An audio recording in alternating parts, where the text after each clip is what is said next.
Daripada banjir, sekarang ni Aceh berdepan dengan krisis kebuluran. Pertubuhan yang bantu banjir kat sana, Islamic Relief, dah bagi amaran sebahagian komuniti Aceh berada dalam risiko kebuluran yang sebenar. Dan hari ini dah masuk hari ke-9 sejak bencana bermula. Ini bukan lagi isu banjir, tapi isu kelangsungan hidup. Nyawa yang hilang akibat banjir, 900 orang yang terputus hubungan, lebih kurang 1,000 orang. Mereka semua duduk di kawasan yang terpencil, berbukit dalam kawasan yang sampai sekarang langsung tak boleh diakses. Salah satu kawasan yang teruk ialah Gaya Lues. Kalau buka Google Earth, nampak macam lembah biasa. Tapi bila tekan 3D view, nampak realiti. Gaya Lues ialah kawasan yang paling rendah dalam lembah, dikelilingi sepenuhnya oleh bukit bukau daripada banjaran barisan. Setiap kali hujan, kawasan ni jadi macam mangkuk tandah.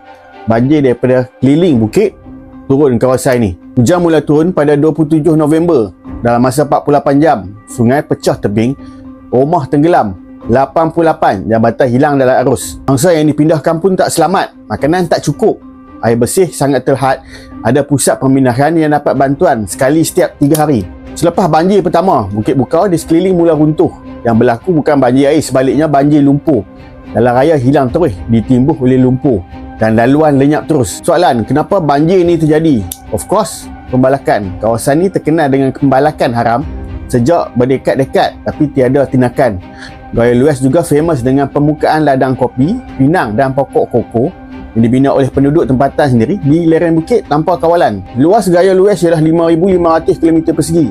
Indonesia semakin sebagai daerah, tapi saiznya kecil sedikit daripada Negeri Sembilan. Ada 11 sub daerah dan beratus kampung. Ada kampung yang ada 200-300 penduduk saja sebelum banjir.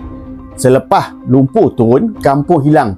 Dan masuk hari ke-10 ni, Tentera Indonesia TNI menyatakan ada lebih 20 lokasi yang mereka tak tahu langsung apa yang berlaku sebab tiada akses dan tiada komunikasi. Dalam bencana, benda yang paling menakutkan ialah kita tak tahu apa yang berlaku. Kawasan pertanian hancur, sawah tenggelam, ada lumpur setinggi 1 meter.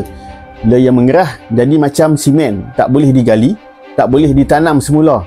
Dalam satu malam, sumber makanan satu daerah hilang. Gaya Lues bergantung sepenuhnya 100% kepada bantuan luar. Ekonomi lumpuh, pasar tak ada barang, minyak dan petrol tak dapat dihantar. Generator habis minyak. Komunikasi blackout. Banyak keluarga sekarang yang hidup hanya dengan hujan dan stok tak akhir dalam rumah. Penduduk Aceh mula marah. Mereka rasa seperti ditinggalkan. Ada mangsa yang menyatakan kami akan hilang nyawa bukan sebab banjir, tapi sebab kebuluran. Dan kemarahan itu makin kuat sebab bantuan sebenarnya ada, tapi semua laluan lumpuh, semua akses terhalang.